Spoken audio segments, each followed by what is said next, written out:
Entonces, es bastante cortito el tema porque no, al menos lo que traté de hacer es que se base en lo que está en las preguntas, digamos, en lo que sé que entra en las preguntas. Más de eso no se pregunta tampoco y no le van a preguntar. Así que podrían usar tranquilamente el Power si quieren para repasar después. Porque escribí lo que está, lo que sí o sí le pueden llegar a preguntar, no es que sí o sí van a preguntar, porque por ahí hay veces que ni siquiera entra el tema, que por más que esté en la lista, hay veces que ni siquiera entra, así que bueno. Eh, Creo que empezabas con esto, sí.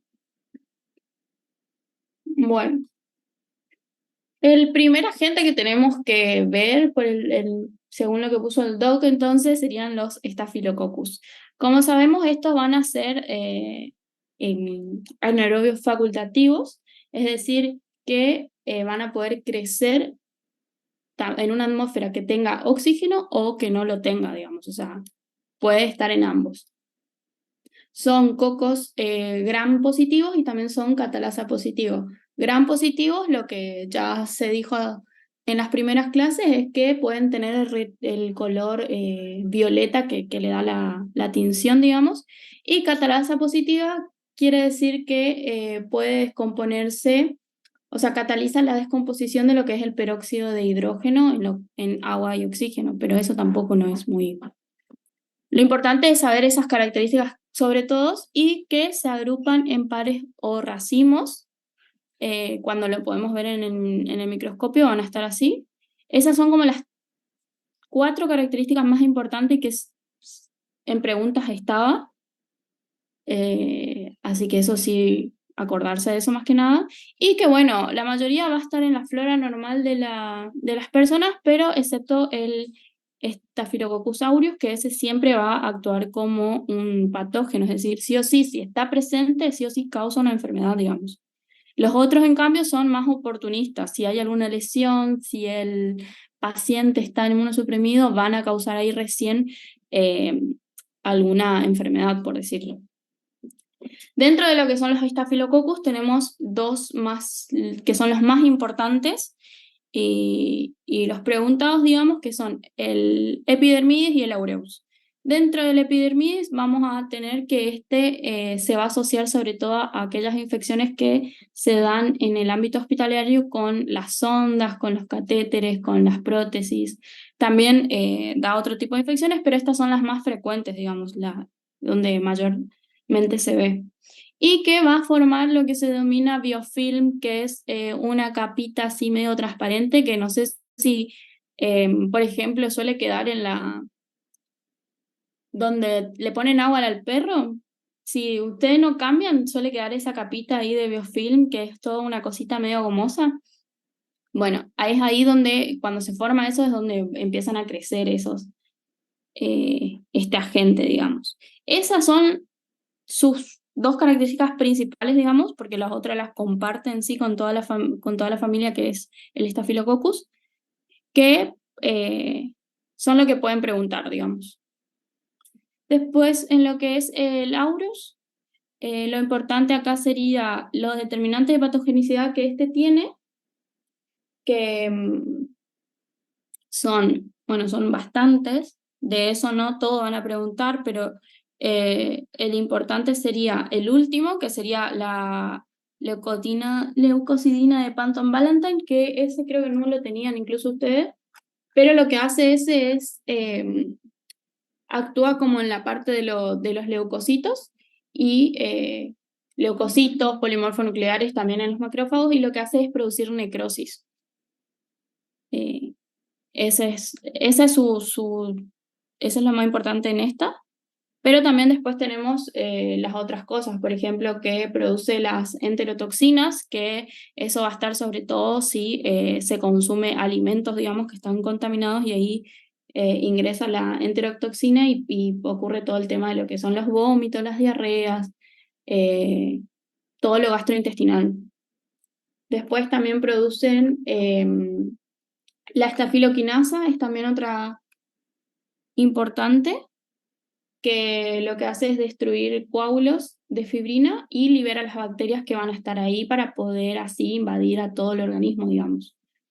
La hemolicina también, que va a romper a los glóbulos rojos, y esos son como los más importantes. Después los otros son un poco más secundarios, pero esos son los más importantes. También tienen los ácidos teicoicos, la proteína A, eh, y la toxina exfoliativa, también produce lo que es el shock tóxico. En sí, todas esta familia lo que hace es, puede producir, todas pueden llevar a un shock tóxico en sí, digamos. Pero lo importante sería eso. Después, otra cosa que se puede preguntar es el tema de la prueba bioquímica, cómo nosotros lo vamos a identificar a esto en lo que es la microscopía. Y vamos a hacer diferentes pruebas que son, si se acuerdan, es el diagrama que sigue las flechitas que dice toma de muestra, cultivo, coloración, todo así.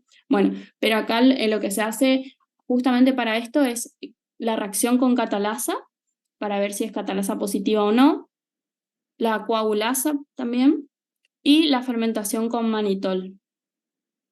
Con esas tres cosas son las principales que se identifican este agente, digamos. Y eso sería lo que es Staphylococcus, porque eso, más que eso no se pregunta. Y bueno, acá en las fotitos ahí vemos el tema de cómo están agrupados, digamos, pero no. Pueden preguntar nada más, tipo, cómo se agrupan y va a estar ahí la opción, digamos, siempre es pares y racimos, nada más.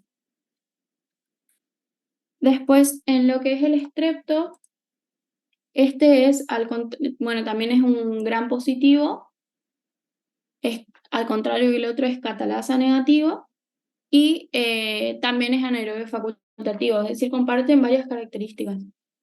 Em, Después son capsulados, tienen una cápsula que lo rodea claramente, y van a estar formados en pares o cadenas. Ahí vemos en la foto, que son bien unas cadenitas, o si no, en la otra se ven más chiquitos, digamos, esos serían los pares.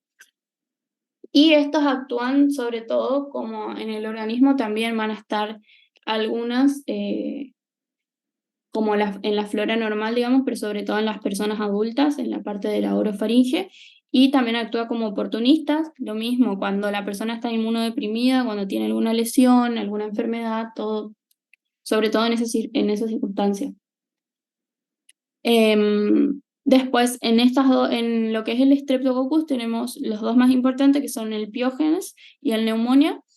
En cuanto al Piógenes, es beta hemolítica, esa es su característica principal, es decir, que en la reacción, cuando se lo pone en lo que es el agar sangre, digamos, que es donde se lo va a cultivar, va a formar como una parte más clarita en el cultivo.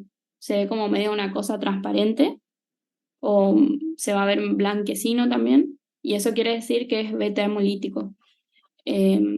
Eso sí, eso también preguntan de ese. Y este va a estar formando lo que son las cadenas, como en la primera imagen, y sus determinantes de patogenicidad, que acá serían la proteína M, los ácidos lipoproteicos, y bueno, primero que, a ver, la proteína M lo que va a hacer es, hace que el organismo se pueda adherir a la célula, más que nada, y así empezar todo su mecanismo de virulencia, digamos.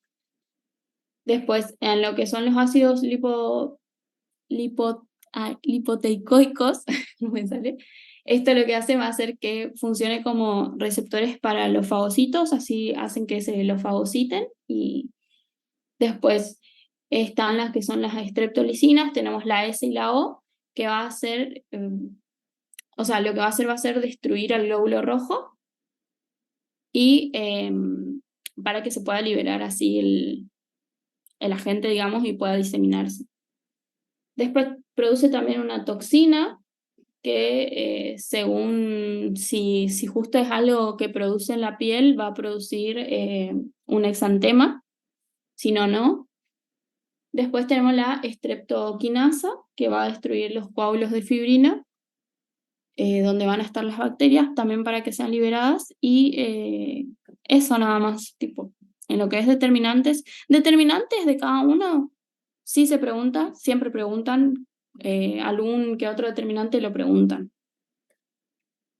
Por eso es que los... Disculpa, Sí, había una pregunta en un preguntero de Staphylococcus, ajá. eh, que de los determinantes, que te daban las opciones que decía, ninguna es correcta, toxina folativa, ácidos teóricos y, bueno, nombraba otras más, y la correcta, según el coso que decía ahí, era ninguna es correcta. ¿Por qué? ¿Me querés mandar la fotito? Así veo bien. O Sí. mandar al grupo. Hay muchas preguntas que están mal corregidas. Nosotros ya hicimos varias veces reclamos en eso porque todos los años lo mismo. Sobre todo las que son del campus. Hay muchas que por ahí están mal cosas, pero de todas formas siempre se tiene en consideración eso si se le dice al doctor, o sea, siempre cuando vemos el error se lo decimos y se suele sacar la pregunta o le suelen poner como que está bien igual a ustedes, digamos. Porque sí, porque hay esos errores. A ver, no sé si mandaste.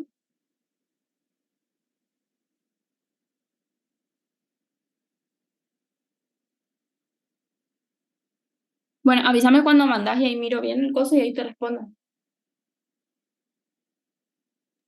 Ahí mandé mi internet anda lento por eso. Ah, ok. A ver.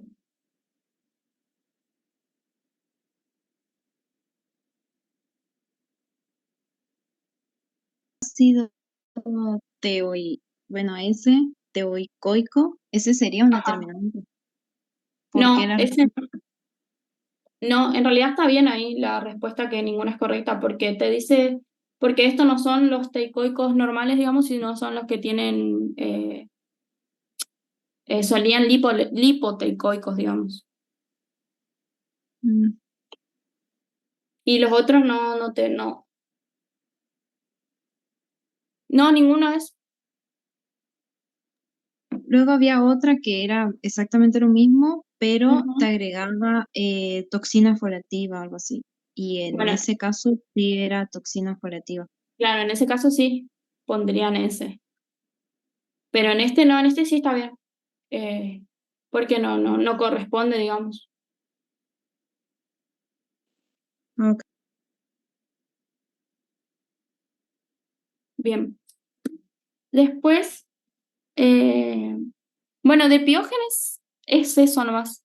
Más que eso no preguntan, nunca preguntaron más que eso. Y después lo que es de neumonía, vamos a tener que van a estar, estos son, el que están moradito, digamos, por decirlo, que se ponen en pares cuando lo vemos en el microscopio y forman lo que son esos los diplococos o también se llaman cadenas cortas.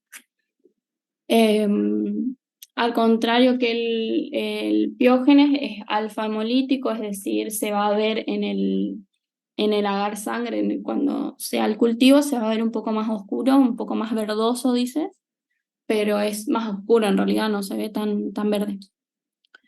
Em, Después, estos tienen una cápsula que es de polisacárida y ese es básicamente su determinante antigénico.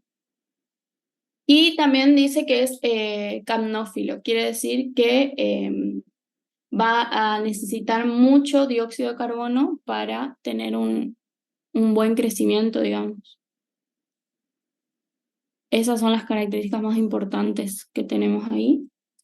Y en cuanto a sus pruebas bioquímicas, ay, que este me está molestando acá, no puedo moverlo. Bueno, en cuanto a la prueba bioquímica para poder identificarlo, va a ser la hemólisis con agar sangre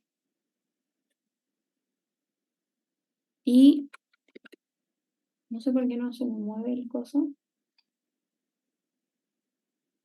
Va a hacer la hemólisis con agar sangre y ver si es catalasa positiva o no. Y nada más en cuanto a eso. No sé si de eso tienen alguna pregunta de estos dos, porque es eso nomás literalmente. No. Más que eso no le suelen preguntar. Incluso el doctor también me dijo, tipo, le consulté si no iba si no había otra cosa que sea importante fuera de lo que tienen, digamos, y me dijo que no, por eso. No sé si algo de eso. Y bueno, de última, a lo sumo saber el tema de en qué muestra vamos a poder hallar a estos agentes, digamos.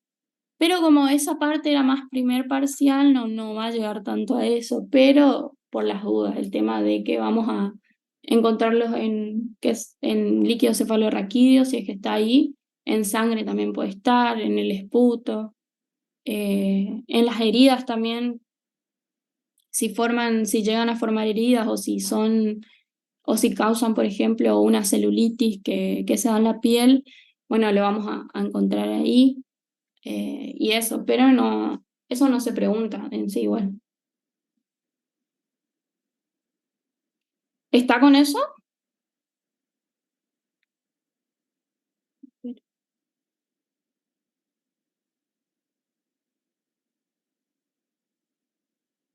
Esos dos nomás sí, porque no, no, no se pregunta a los otros, digamos.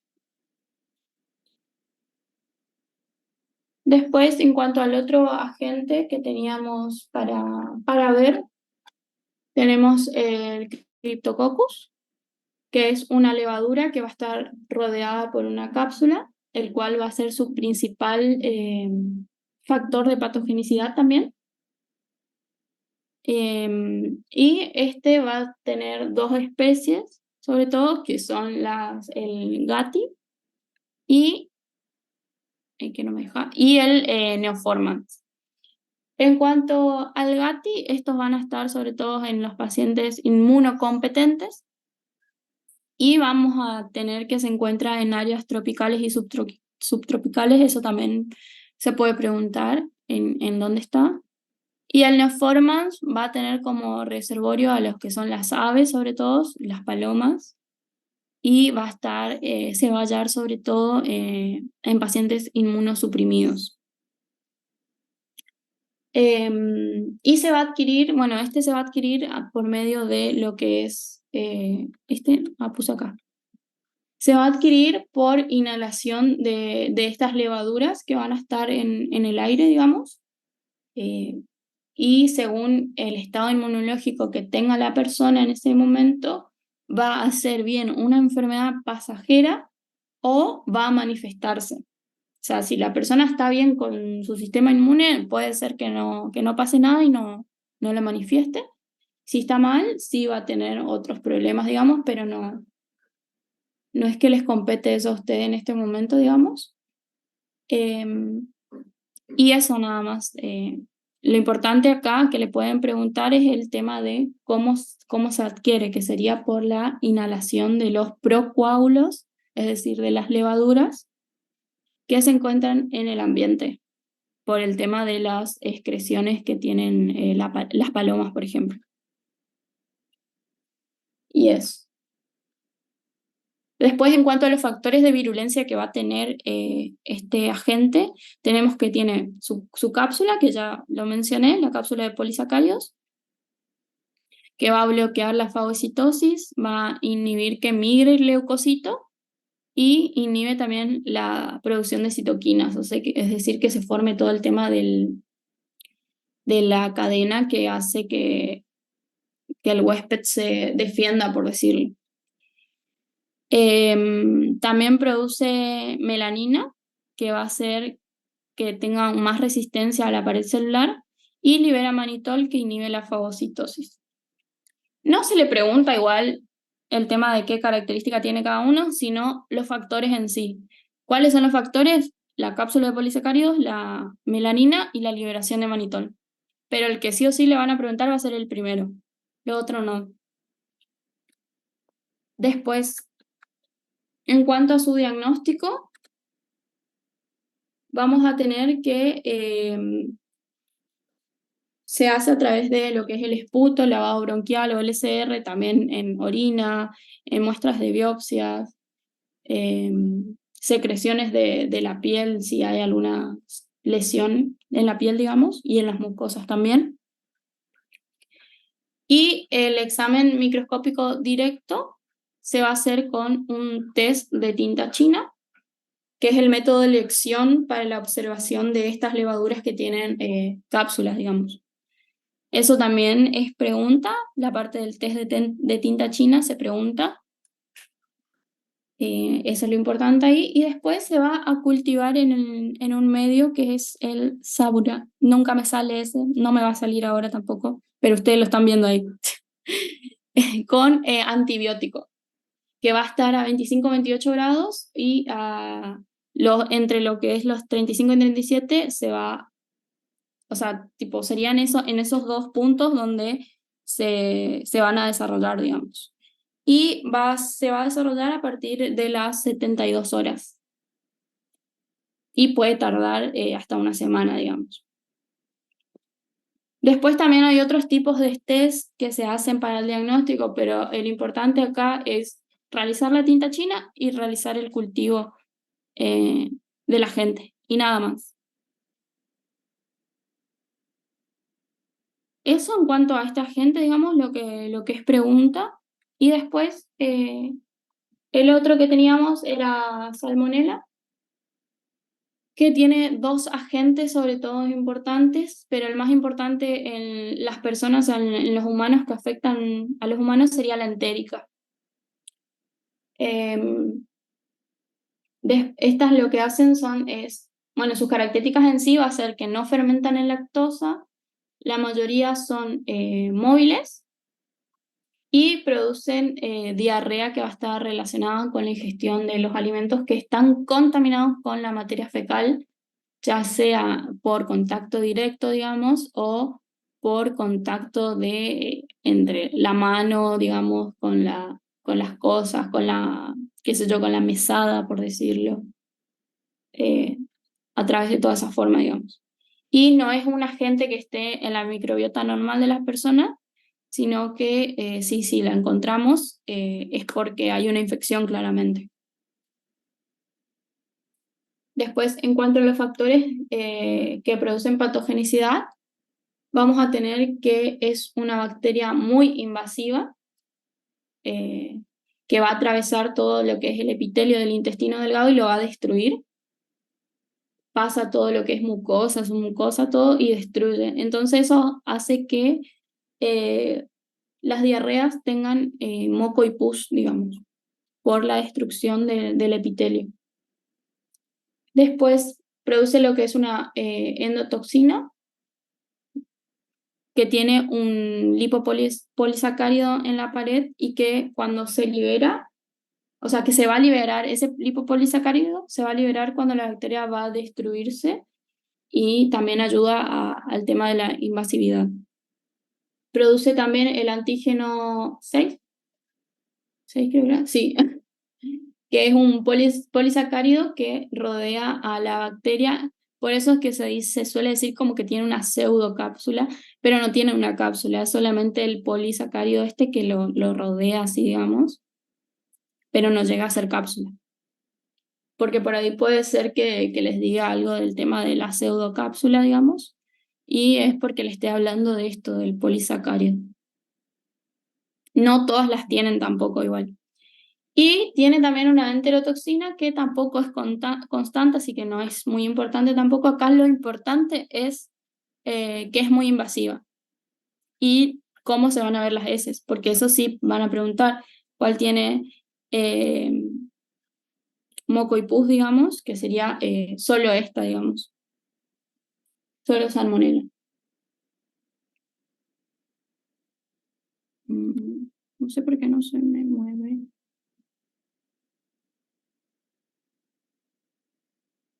Ah, porque era eso nomás.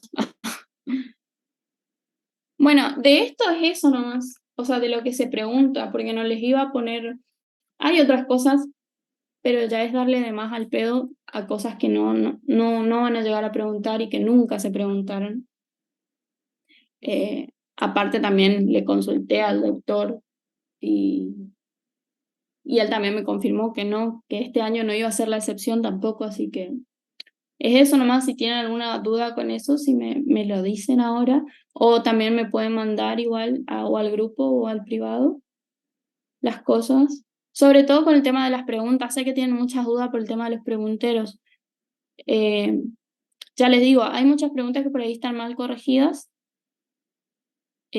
Ustedes obviamente busquen las correctas, digamos, pero hay algunas que están mal corregidas por el propio campus cuando era virtual, digamos. Eso siempre se reclamó, así que con eso no tengan problema, igual que si ustedes tienen dudas, eso se reclama y el punto igual lo van a tener, digamos, no es que se le va a bajar punto porque hayan marcado otra, digamos. Si ustedes están seguros de cuál es la correcta y está mal en el coso, se le dice al doctor en el mismo examen o después lo mismo y se les considera, digamos. Bueno, ahora Anaí les va a dar la otra parte, digamos. Y de última, si al final tienen otras preguntas, me avisan.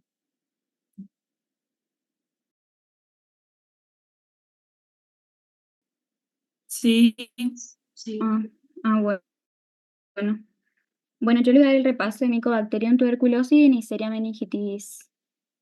Bueno, primero voy a empezar a hablar de Mycobacterium y quiero mencionar, porque no lo puse en el Power, que dentro de los determinantes de patogenicidad se destaca la capacidad para multiplicarse dentro del fagosoma y la producción de catalasa, además de que estas bacterias son resistentes a los cambios de temperatura y se caracterizan por tener en su estructura ácidos grasos, lo que hace que se dificulte su coloración con la técnica de Gram y se requiere a otra tinción que es la de Ciel-Nielsen. Por eso se llaman, por eso deben de colorarse y se denominan bacilos ácido alcohol resistente, sería los BAR. Bueno. La Mycobacterium tuberculosis se transmite de persona a persona a través de las gotitas de fluje o por inhalación de bacterias viables que se encuentran en el ambiente. Es muy importante saber que este es el agente causal de la tuberculosis y que esta puede tener dos presentaciones principales. Esto preguntan, y bueno, está la tuberculosis pulmonar, que se puede dar por una primoinfección, que es el primer contacto con el agente infeccioso, y que generalmente pasa desapercibido cuando el paciente es inmunocompetente, digamos, o sea, cuando está bien su sistema inmune, pero queda en la memoria inmunológica. Luego se da una reinfección, que es el segundo contacto con el agente infeccioso, y se da porque el paciente tiene tiene algún tipo de inmunodeficiencia que hace eh, que hace que esta no sea leve y transitoria. Y bueno, después tenemos la tuberculosis extrapulmonar, que puede ser una infección primaria o secundaria por diseminación a partir de un foco pulmonar y puede presentarse como una meningitis, que sería la forma más grave de la enfermedad, una mastitis, una pielonefritis o absceso o tuberculosis miliar. Bueno, ¿cómo sería el proceso diagnóstico de la tuberculosis? Bueno, primero se toma una muestra que puede ser de orina, esputo o punción de abscesos, y se hace la coloración con Ciel-Nielsen, hacemos la baciloscopía. ¿Alguien me puede decir para qué es la baciloscopía? Si leyeron. O sea, ¿para qué nos sirve?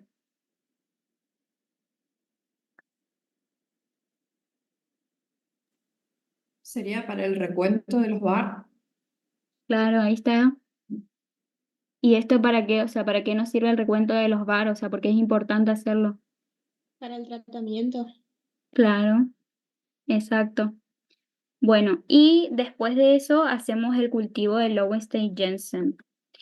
Y bueno, este cultivo tiene componentes como el crecimiento como miga de huevo, que proporciona la albúmina y lípidos, y al coagularse otorga solidez al medio.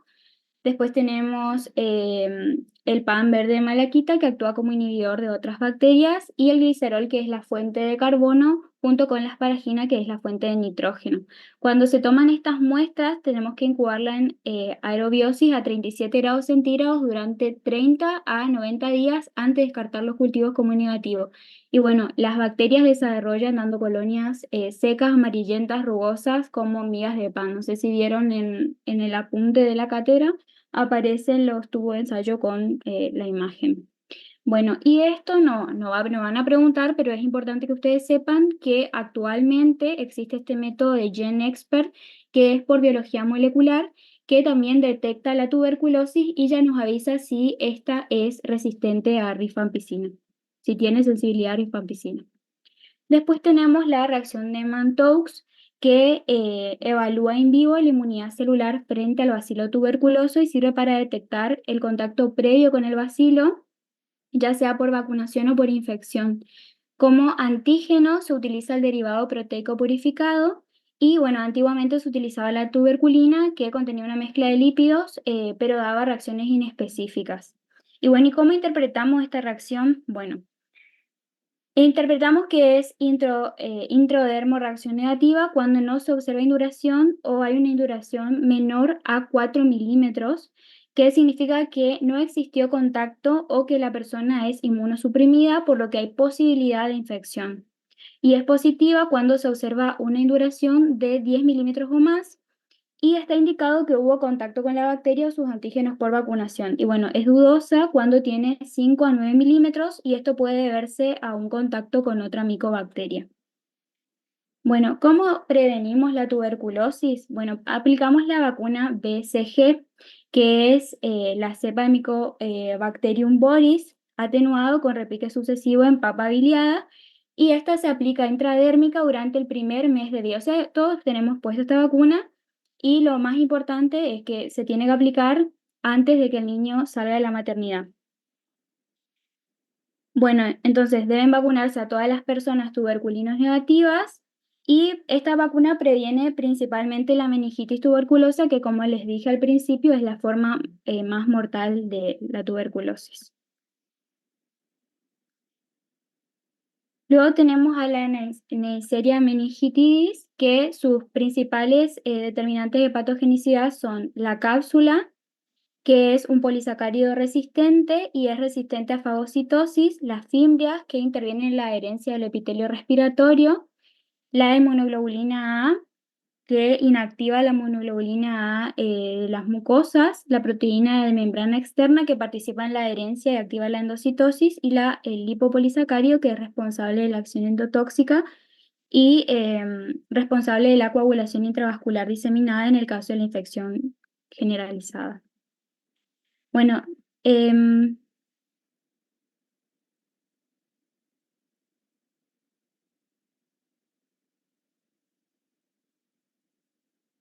un segundito.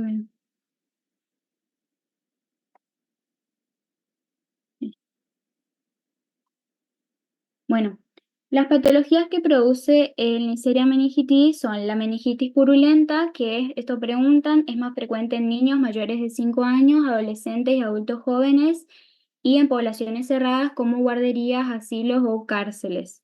Los grupos A y C producen brotes epidémicos, mientras que el grupo B produce casos aislados y brotes endémicos. Luego tenemos la sepsis meningocócica o meningococcemia, que es una infección generalizada con shock y coagulación intravascular diseminada que suele ser fatal. La fuente de infección son los enfermos no tratados y los portadores sanos. Creo que entre el 5 y el 20% de los jóvenes son portadores nasofaringios y es un parásito exclusivo de los hombres y se transmite como la tuberculosis a través de las gotitas de fluje. Bueno, para controlar los brotes existe una vacuna y esta se debe administrar a los pacientes de acuerdo a qué cepa tenga.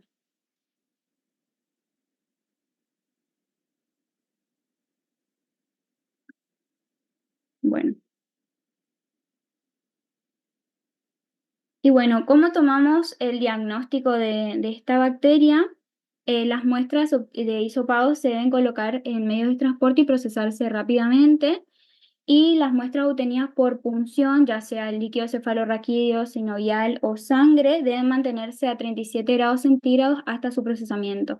Se hace el exudado, el examen en fresco y coloración de Gram, la siembra en medio de Trager Martin y esto se incuba 48 horas a 37 grados centígrados con 5% de dióxido de carbono. Luego se hace la coloración de grama oxidasa y, de ser necesario, un antibiograma. Y bueno, y las muestras provenientes de medios anatómicos estériles pueden sembrarse en agar chocolate, mientras que las que provienen de áreas con flora normal deben sembrarse en medio de Trager Martin debido a que poseen antibióticos para inhibir otras bacterias. Bueno.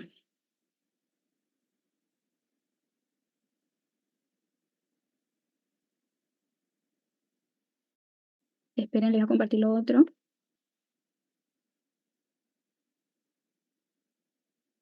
El treponema palladium es un bacilo gram negativo, delgado, móvil y de apariencia espiralada. Requiere anaerobiosis y los componentes de suero para desarrollarse. El tamaño aproximado es de 10 por 0,2 micras y cualquier contacto con el aire, un antiséptico o la luz solar lo mata.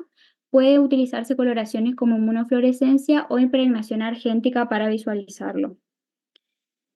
Es el agente etiológico de la sífilis y suele ingresar durante las relaciones sexuales a través de las membranas mucosas de la vagina, la uretra, el ano y la boca, y puede pasar a través de la placenta de una mujer embarazada infectada al feto y dando como resultado la sífilis congénita, que es peligrosa. Bueno, la sífilis primaria tiene de 10 a 60 días post-exposición. La infección de la zona se caracteriza por la aparición de una lesión dura, un poco elevada, redonda, ulcerosa, que se llama chancro. Representa el principal sitio de replicación inicial y suele aparecer en el pene, labios, cuello uterino, región anorrectal y alrededor de la boca. El chancro sana, o sea, se cura o cicatriza a las 4 o 6 semanas, y el examen histológico de las lesiones revela endarteritis y periarteritis, que sería, la endarteritis es el grosor de la túnica de las arterias. Bueno, y las lesiones sifilíticas son características en todas las etapas, con infiltración de leucocitos polimorfonucleares y macrófagos en torno de la úlcera. La sífilis secundaria se da a la 6ª semana después de que el chancro apareció, o sea, de que el chancro se cura. Y se caracteriza por una erupción de color rojo pálido que aparece generalmente en las palmas de las manos, en la planta de los pies, y que puede ocurrir en todo el cuerpo, como roceolas. Se acompaña de fiebre, dolor de garganta, dolores de cabeza, dolores en las articulaciones, falta de apetito, pérdida de peso y pérdida de cabello. Las llagas que se forman alrededor de los genitales o el ano secretan fluidos y son extremadamente infecciosas. Estos síntomas pueden durar de 3 a 6 meses sin tratamiento. En el estado de latencia no hay síntomas evidentes. El treponema palladium está todavía presente en el cuerpo del paciente, alojado en sus tejidos, y esta etapa puede variar de unos pocos meses a toda la vida, durante la cual la persona infectada presenta pruebas positivas para la enfermedad. Hay un debate en si esta etapa es contagiosa o no. Sin embargo, en esta etapa casi siempre se pasa la enfermedad al feto. Y bueno, ya en la sífilis terciaria, la muerte en los adultos se debe a la variable incidencia de las complicaciones en la piel, los huesos, el sistema nervioso, el corazón y los vasos sanguíneos. Las gomas son lesiones que están presentes en esta etapa y, si se dejan sin tratamiento, con frecuencia conducen a la destrucción de los tejidos blandos o incluso llegan al hueso. Se pueden demostrar espiroquetas en las lesiones y bueno, las gomas de los órganos críticos como el corazón, el cerebro y el hígado pueden ser fatales. Esta etapa de la sífilis puede conducir a la sífilis cardiovascular, neurosífilis o la muerte. Y bueno, por último, la sífilis congénita, que bueno, que o sea, en el útero las infecciones pueden dar lugar a enfermedades del feto con el daño de varios órganos, deformidades o infecciones latentes. La mayoría de los bebés nacen infectados sin evidencia clínica de la enfermedad, pero luego pueden desarrollar rinitis seguida por erupción papular generalizada. La destrucción ósea y la sífilis cardiovascular son comunes en los lactantes que sobreviven sin tratamiento inicial a la enfermedad. Y bueno, ¿cuáles son las pruebas diagnósticas? Bueno, primero está la microscopía de campo oscuro, que van a ver muchísimo, que se realiza con un microscopio con condensador de campo oscuro directamente de las lesiones, observándose los treponemas móviles brillantes sobre un fondo negro, como ven en estas imágenes.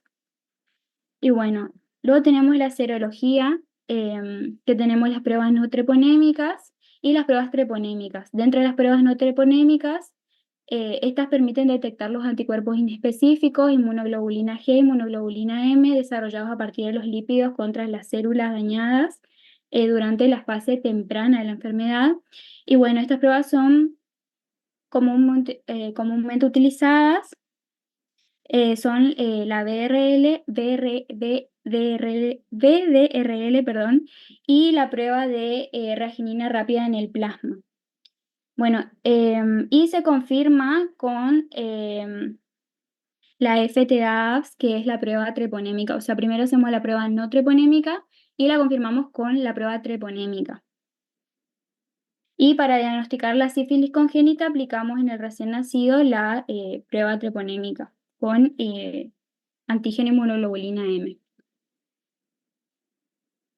Bueno, el tratamiento antibiótico es efectivo frente a las infecciones por Treponema palladium, pero el objetivo final es prevenir, controlar la propagación de la enfermedad. Y bueno, tenemos que educar a la población sobre usar condón, más si tienen múltiples parejas sexuales, y realizarse un examen regular con un ginecólogo en el caso de las mujeres, y asistir al médico. Y bueno, cualquier persona que vaya a emprender a un comportamiento sexual de riesgo tiene que tener en cuenta que puede contraer una infección de transmisión sexual como la sífilis. Bueno, y eso es todo. ¿Tienen alguna duda?